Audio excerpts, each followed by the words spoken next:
So today I want to get a little bit more serious and talk about a topic that is kind of more, emotional. And that's death. That's dealing with death on the job. And I think a bunch of people need to know how to carry themselves in that situation once it happened, and how to, how it affects you after it happens. So let's get into it. Pause that. Before we go any further, I'm actually at one of my buddy's house. She owes me my Girl Scout cookies, so I'm coming down to blow down and see if she has my Girl Scout cookies. So we're going to see. She better have my Girl Scout cookies or I'm going to be mad. So I'm disappointed because my Girl Scout cookies are still not in. I want to stop and talk about death. When I say death, I mean all types of death, such as suicides, overdoses, maybe even a close person to you dying, a loved one or a fellow officer. There's a lot of different things that come with death, like emotion wise. So I really think it's an important topic for new officers and even us officers that already is on duty to, know about it. So today is kind of a busy day for me, so I can't, record too much. I just want to get this out here for you guys. So this will be a faster video than most of my videos, but we're going to get into it like this. When you're dealing with death, it's always a bunch of emotions behind it. It's not just your emotions, it's the family's emotions.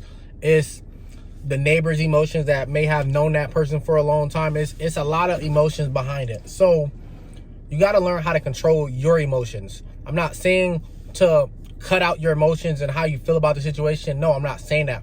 But what I'm saying is you have to learn how to control and manage your emotions while you're on scene. You don't want to be, crying in front of the family. You don't want to be throwing up in front of the families. You don't want to be like nothing like that, because it really does look unprofessional. I know in law enforcement, you have to be able to carry yourself and manage these situations, because that's what your city or your county or whatever expects you to do. They expect you to be able to deal with the situation. So that's what I'm saying by that. I'm telling y'all now, death is sad, and it doesn't matter how long you've been on this job. It never gets easy. You get used to it, but it never gets easy. So you got to really learn how to seek help if you need help after seeing all the people you've seen dead and after you've seen all the situations. And this doesn't even have to really deal with just death. This deals with everything that you see, from child abuse, from domestic violence, from everything that can lead up to it. And you personally need to know when you need help. The best advice that I can give to people is to not be afraid to talk about it to a person you're close to. Now, when I say talk about it, I don't mean telling people's names and telling people, but say you're married, go home and talk to your wife about what the type of day you had. Don't try to keep stuff from her because you don't want her to know the type of day you went through, because then you're keeping all of this built up situations that you personally went through inside of you, and then that what lead to alcohol. When it leads to people becoming alcoholics, and then that's what lead to people becoming alcoholics, or smoking cigarettes 24/7, or chewing tobacco, or just that type of stuff. So you really need to talk to a person you're close to about situations. That's what I'm saying. I'm not telling you to tell them everything, but about your feelings about it, because keeping our feelings stuck inside is what make us go do crazy things, such as commit suicide ourselves, or such as drink a lot, or lead to smoking cigarettes, or possibly getting yourself addicted to other drugs. So I want you guys to not be afraid to talk about the situation. That's a big thing. And as far as going to the scene and seeing it, it's never a pretty sight. I'm telling you guys that now. It's never, ever, ever going to be a pretty sight. That's somebody's kid that's dead. That's somebody's mother that's possibly dead. That's something. So no matter how you feel about that person, they could be a drug addict and they probably had it coming because they've been doing drugs for so long. But at the end of the day, that's still somebody's family member, kid, brother. No matter, they're still somebody care about them is what I'm basically saying. So you don't want to just shrug it off like, oh, well, like, I have no feeling. I'm used to seeing death. No, that's not cool at all. And if you do that, I guarantee the families catch on to it and they're going to think you're a real butthole. Let's just say that. But like I said, you get used to going to these type of calls, so you get more comfortable with this situation as your career progresses. So don't think that since it was your first one that you came across and you was like, man, I don't think I can deal with this all the time. And don't get me wrong, that may be the case. If you feel like you can't deal with that, then yeah, it's okay to say, I don't think I can do this as a career. That's perfectly fine. Nobody will think less of you. Well, people might, but it don't matter what people think of you. So just don't care about what people say or what people think. Do what's best for you and your family. At the end of the day, that's just the most important thing that I can say. So yes, we have a job. If you feel like you can't deal with that situation all the time, not saying that you get deaths every day, you don't, but it will happen. And if you have been on this job for a while and you haven't came across it, oh, you will. It's just when. It's not a matter of if you will, it's when you will. So that's pretty much just me telling you how to, go about it. And it's never going to be easy. It's never going to be, something that's just like, oh, that's just death. But you just, after doing so many of them and doing a couple, you become more, what to do in a situation. You know how to not panic about it. You just know you're better off once as your career progresses and stuff. So don't give up on it because of you seeing a dead person. You're like, oh, I don't think I can do this. Just stick it out. Just give it a chance. Just keep going. And then if you really think that you can't do that any longer, then it's okay to throw in the towel. I'm telling you, it's fine. But that's pretty much all I have to say. I'm not going to go too much into depth about talking about it, but I just want you guys to know my main thing for this video was to tell you it's okay to be emotional about the situation and how to carry yourself after. Just don't keep all your emotions bottled up inside you, because it will eat away at you, and I promise it will. And you can talk to any officer that's been doing this job for a long time. They will tell you it will eat up at you if you keep it to yourself. That simple. So I'm going to answer a couple questions that I had on this topic. Question number one is, do you get used to it? Like I said earlier, I'm not saying you get used to it, but you learn how to deal with it.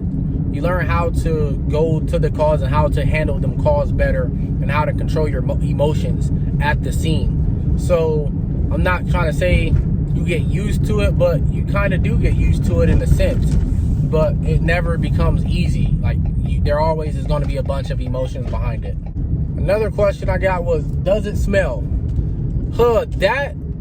That all depends on how long that body was sitting there. If that body was sitting there for some months or even a month, shoot, maybe even a week, and if it's hot, oh yeah, that body smell, oh, trust me, it smells bad too. Like, they really start to smell like a lot, and it's a smell you will never forget. It smells horrible. I'm telling you that now. So just know that me, Officer Wells, right here, told you that it smells horrible. Next question is it emotional?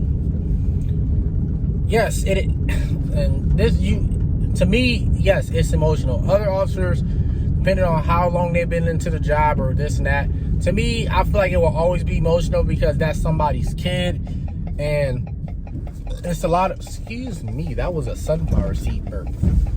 Oh, I'm sorry for that. But one thing, it is emotional. It is, to me at least, because say you go see a kid dead, if you have kids, then yes, that's very emotional because you can only picture, you can't help it but picture your kid there in that situation. Or, you know, a suicide. Say you got a family member that committed suicide, then yes, you get memories of your family member that committed suicide. So yes, it's a lot of different things that plays behind you being emotional. And there's nothing wrong with you being emotional about the situation. Like I said earlier, you just have to know how to check your emotions in front of the family and at the scene. You're allowed to go back to the PD and put yourself on a 37, which is out of service for a little bit, to get your mind right.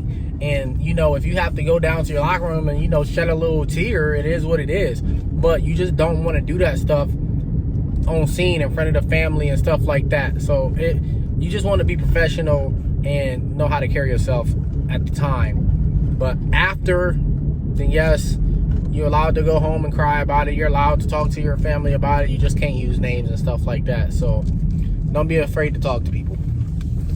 Do you dream about that person or the dead body or whatever? Do you dream about it?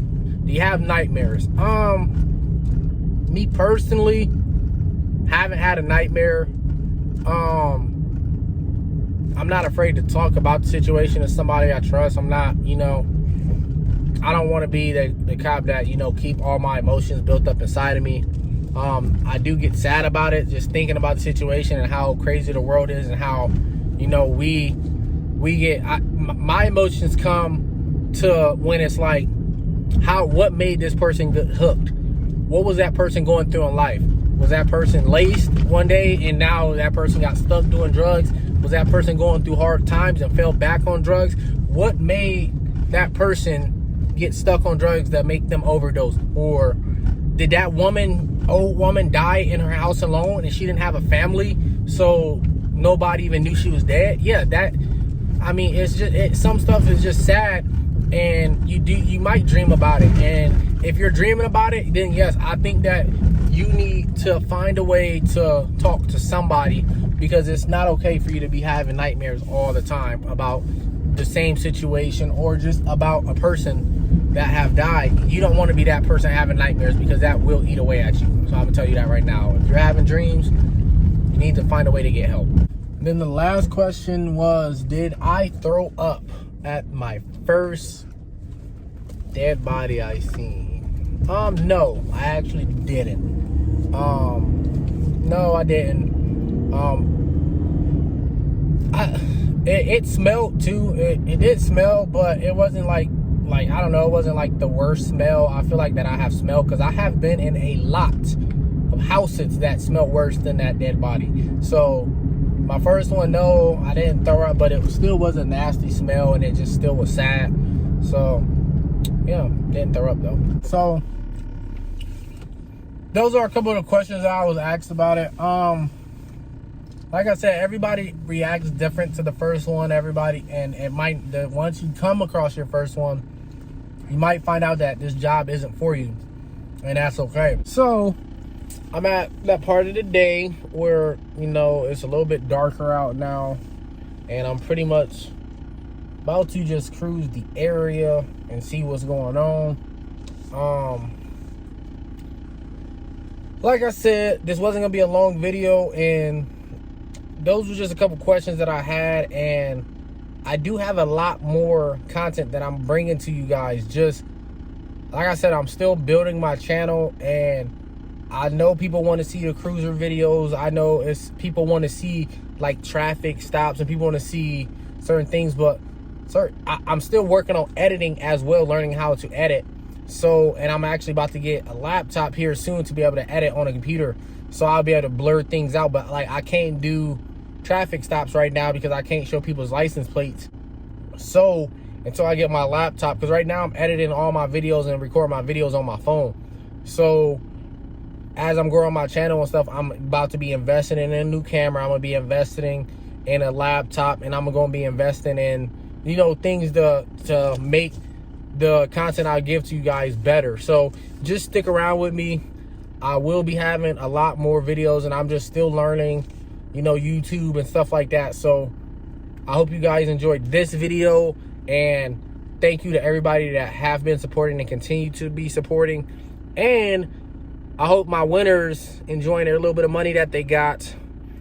So we will be back with another video, and I will be doing a giveaway again when we do the fitness program. So that's all I have to say.